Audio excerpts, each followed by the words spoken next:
आज जिस तरह से कुछ लोग लिख रहे हैं, पिछली बार देखा होगा कि राजस्थान के मुख्यमंत्री जी ने आदिवासी दिवस का ट्वीट किया और 20 मिनट बाद जब नागपुर से फोन आया और फोन आने के बाद 20 मिनट बाद राजस्थान के मुख्यमंत्री जी ने वो ट्वीट हटा लिया और यहां आ रहे हैं, कहते हैं आदिवासी भाइयों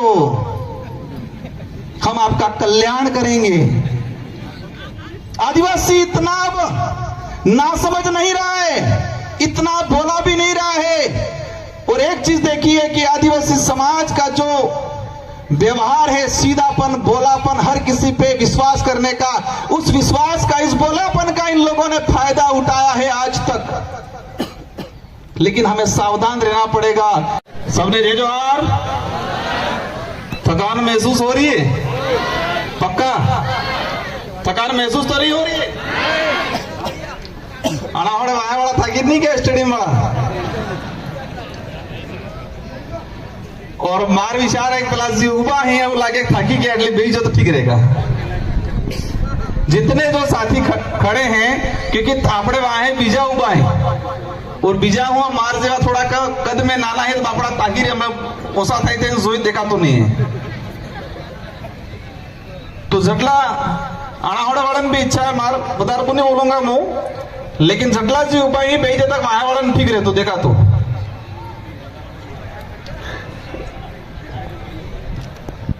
और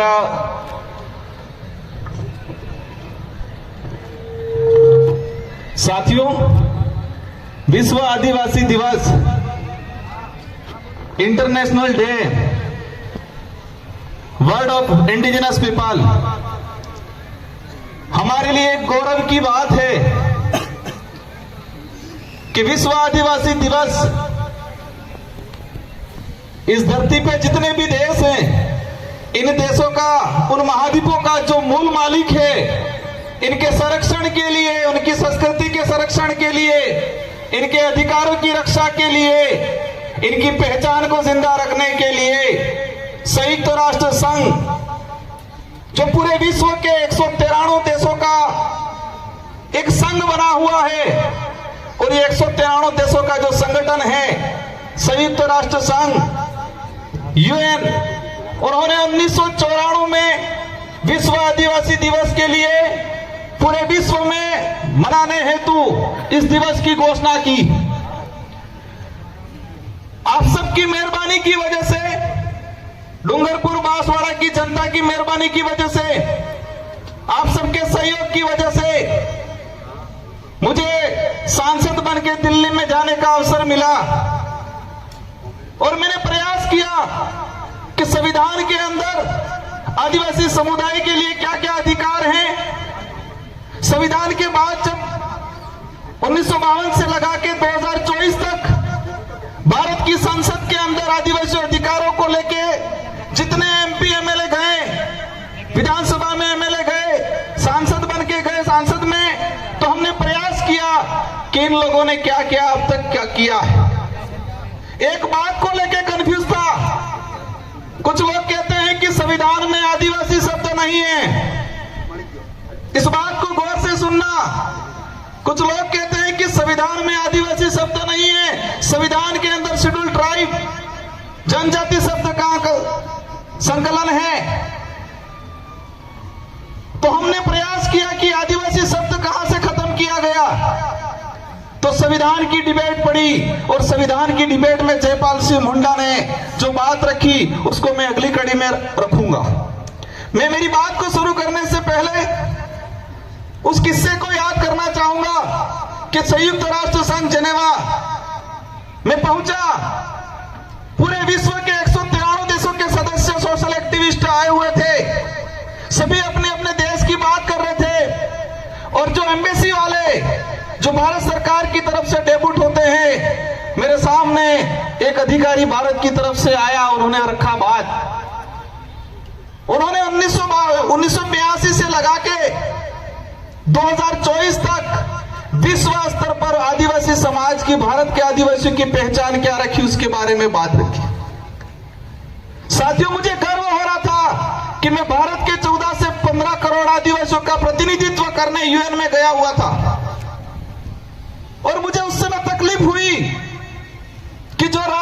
राष्ट्रीय पार्टियां भारत देश के अंदर 14 से 15 करोड़ आदिवासियों को वोट बैंक मात्र समझ के रखती है। इनकी पार्टियों में आदिवासी विंग बनी हुई है, आदिवासी नाम से उनके संगठन बना दिए हैं और आदिवासी समुदाय को वोट बैंक के रूप में यूज करते हैं। लेकिन यही पार्टियों का प्रतिनिधित्व जब इनकी केंद्र में सरकार होती है और जब भारत की तरफ से वो विश्व पटल पे बात रखते हैं तो वो क्या कहते हैं कि भारत में कोई आदिवासी समुदाय स्पेशल नहीं रहता है। यही राजनीतिक पार्टी वाले केंद्र में सत्ता 1982 से लगा के 2024-25 तक और 2026 तक ये रखते हैं कि भारत में स्पेशल इंडिजिनस पीपल नहीं रहते। तो मुझे उस समय तकलीफ हुई कि ये राजनीतिक पार्टी आदिवासी समाज के नाम से आदिवासी संगठन बना के, उनकी पार्टियों में विंगे बना के, बड़े बड़े कार्यक्रम करके आदिवासी समाज का वोट लेती है, मिसयूज करती है। लेकिन अंतर्राष्ट्रीय स्तर पे आदिवासियों की पहचान को खत्म करने का काम किया गया इन लोगों ने। इस बात को भी हमें गंभीरता समझना है कि आदिवासी शब्द को लेके हमारे समाज के लोगों में हीन भावना डालने का काम किया था इन लोगों ने। आजादी के बाद जब बात आती थी हमारे समाज के आइडेंटिटी को लेके तो एक भावना डाल ली थी, आदिवासी मतलब कमजोर, पिछड़ा हुआ, अपने आप में हीन भावना प्रकट हुई। और ये हीन भावना जब गांवों से व्यक्ति शहर में गया तो अपने आप को आदिवासी कहने में शर्माता था।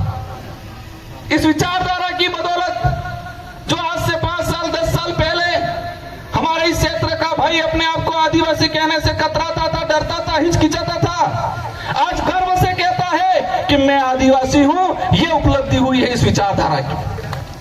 कुछ लोग कहते हैं क्या हुआ? जिस समाज के अस्तित्व को खत्म करने का काम किया था, जिस समाज की पहचान को मिटाने का काम किया था, उस समाज को आत्मनिर्भर बनाने का, उस समाज को गर्व से अपने आप को आदिवासी कहने का अधिकार दिलाने का, उनके अंदर हौसला पैदा करने का काम किया इस विचारधारा। जब संयुक्त राष्ट्र के अंदर देखा गया 1982 में, मेरा जन्म तो 1992 का है, मेरे जन्म से 10 साल पहले जब भारत सरकार का प्रतिनिधित्व गया, उन्होंने कहा कि भारत में कोई इंडिजिनस पीपल नहीं रहता है। 1979 के अंदर विश्व पटल पे आईएलओ कन्वेंशन 159 पास हुआ तो भारत सरकार ने साइन नहीं किए। आईएलओ कन्वेंशन 169 क्या है? पहली बार सुना होगा आपने। इंटरनेशनल लेबर जो ग्रुप बना था, अंतर्राष्ट्रीय श्रम संगठन, इसमें यह प्रावधान था कि विश्व में किसी भी देश पे जो आदिवासी समुदाय पारंपरिक रूप पे जिस जमीन पे रह रहा है, उस जमीन का मालिकाना अधिकार उस आदिवासी परिवार को मिलना चाहिए। ये उस कानून में था, उस कानून में यह प्रावधान था। जो आईएलओ कन्वेंशन 169 जो है कि आदिवासी इलाके में आपको खनन करना है, कोई भी देश की सरकारें तो आदिवासी इलाके में अगर खनन करती है तो इनको खनन करने से पहले उन लोगों से अनुमति लेनी होगी। वही 5वीं अनुसूची 6वीं अनुसूची में भी प्रावधान है और पैसा एक्ट में भी प्रावधान है, लेकिन भारत सरकार ने साइन नहीं किए कि हम साइन नहीं करते। बड़े तकलीफ की बात है कि 1994 में विश्व आदिवासी दिवस घोषित हुआ और हम सबको पता चला आज 5 से 10 साल पहले। और आज कुछ लोग कह रहे हैं कि वो यूएनओ का आदिवासी मामला अलग है और हमारा यहाँ का मामला अलग है। जो लोग कहते हैं कि इंडिजिनस का अर्थ अलग है और आदिवासी का अर्थ अलग है, मैं एक बात बताना चाहूंगा, हमारे देश का नाम क्या है? हमारे देश का क्या नाम है?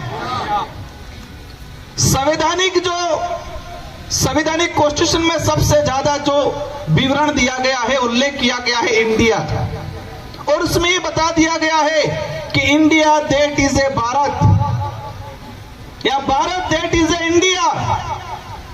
मतलब भारत है वही इंडिया है, इंडिया है वही भारत है। और एक तीसरा नाम प्रचलन में हो रहा है हमारे देश का, वो क्या नाम है? सभी राजनीतिक पार्टियां बड़े बड़े मंचों से कहती है संविधान के अंदर मुख्य रूप से इंडिया और इंडिया के बाद भारत दैट इज इंडिया या इंडिया दैट इज भारत का उल्लेख है। और तीसरा हमारे देश का नाम है। हम तो नहीं लेते, बहुत कम लेते, क्योंकि हम संविधान को मानते। बाबा साहब अंबेडकर, जयपाल सिंह मुंडा ने जो संविधान लिखा है उसकी पालना करते हैं। तीसरा नाम का उल्लेख क्या होता है? हिंदुस्तान का आवाज आई। मतलब हमारे भारत देश के संवैधानिक दो नाम है, भारत और इंडिया, और तीसरा प्रचलन में जो आ रहा है और ला रहे हैं वो हिंदुस्तान। आदिवासी शब्द के लिए आप कहते हो कि संविधान में उसका उल्लेख नहीं है, तो क्या हिंदुस्तान शब्द का उल्लेख संविधान में है? भारत का जो संविधान है उसमें क्या हिंदुस्तान का उल्लेख है? अगर भारत के संविधान में उल्लेख हिंदुस्तान का नहीं है तो आप हिंदुस्तान शब्द के लिए बोल सकते हो, हमें कोई तकलीफ नहीं है। लेकिन हम आदिवासी शब्द बोलेंगे तो आपको तकलीफ नहीं होनी चाहिए। जिस तरह Bharat that is India, India that is a Bharat, इसी तरह indigenous people that is A Adivasi, Adivasi that is A schedule tribe, schedule tribe that is a India, indigenous people. यही सच्चाई है। और इस आदिवासी शब्द को खत्म करने का काम किया है। वो खत्म करने का काम इसलिए कर रहे हैं कि गर्व से कोई व्यक्ति ये नहीं कहे कि मैं आधु आदना धनी, मूल दूड़ना धनी, ये नहीं कहे। आज जिस तरह से कुछ लोग लिख रहे हैं, पिछली बार देखा होगा कि राजस्थान के मुख्यमंत्री जी ने आदिवासी दिवस का ट्वीट किया और 20 मिनट बाद जब नागपुर से फोन आया और फोन आने के बाद 20 मिनट बाद राजस्थान के मुख्यमंत्री जी ने वो ट्वीट हटा लिया और यहां आ रहे कहते हैं आदिवासी भाइयों हम आपका कल्याण करेंगे। आदिवासी इतना अब नासमझ नहीं रहा है, इतना भोला भी नहीं रहा है। और एक चीज देखिए कि आदिवासी समाज का जो व्यवहार है, सीधापन, भोलापन, हर किसी पे विश्वास करने का, उस विश्वास का, इस भोलापन का इन लोगों ने फायदा उठाया है आज तक। लेकिन हमें सावधान रहना पड़ेगा। समुदाय को विशेष सुरक्षा की आवश्यकता नहीं है भविष्य में। आदिवासी समाज को भविष्य में जो मंत्री और नेता बनेंगे, जो भ्रष्ट नेता और मानसिक गुलामी की जंजीरों में जकड़े हुए जो नेता बनेंगे, इन नेताओं से आदिवासी समुदाय को सुरक्षित रखने की जरूरत है। ये बात बोली थी जो आज हमें प्रतीत हो रही है। कौन कौन खतरा मंडरा रहा है? साथियों, मैं अंतिम एक टॉपिक पे बात करके मेरी बात को समाप्त करना चाहूंगा कि मानगढ़ का जो इतिहास बिलराज कायम करने का, 1913 में 1500 हमारे भाई मर गए और इसी इतिहास को खत्म करने का काम एक नेता ने किया, पत्र लिख के, और हमारी राजस्थान पाठ्यक्रम की पुस्तक से उस इतिहास को हटाने का काम किया। साथियों, ये जो लड़ाई है उस लड़ाई को हम कलम और कागज से लड़ना पड़ेगा। एक दौर चढ़ा था लड़ाई का। आजादी से पहले आक्रमणकारी हथियार लेके आए, हमारे पूर्वजों ने हथियार से उनका मुकाबला किया। आजादी के बाद फिर प्रचलन चला कि जोर चटलू बोले एटलू इनो साले फला कहता कि बोले इन्हें बोगड़े वैसे नहीं बोले इन्हें गौ पड़ जा रहे। अब दौर आ गया है कलम और कागज से हम पे आक्रमण हो रहा है। बोलता है जरूरी नहीं है कि वो मिठाई हो। आज जिस तरह से जयपाल सिंह मुंडा के लिए कुछ लोग बोलते हैं,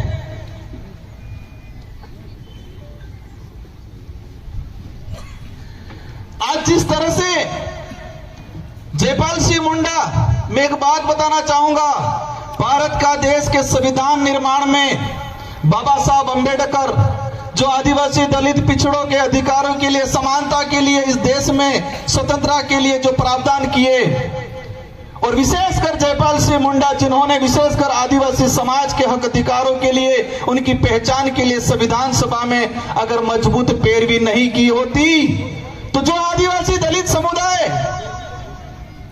आज अधिकारी बन के, नेता बन के, टाई पहन के, सूट बूट लगा के और टाई बेल्ट पहन के घूम रहा है, अगर वो जयपाल सिंह मुंडा और अंबेडकर साहब नहीं होते तो आज उनके आगे तो हांडी होती और पीछे झाड़ू लगाया हुआ होता।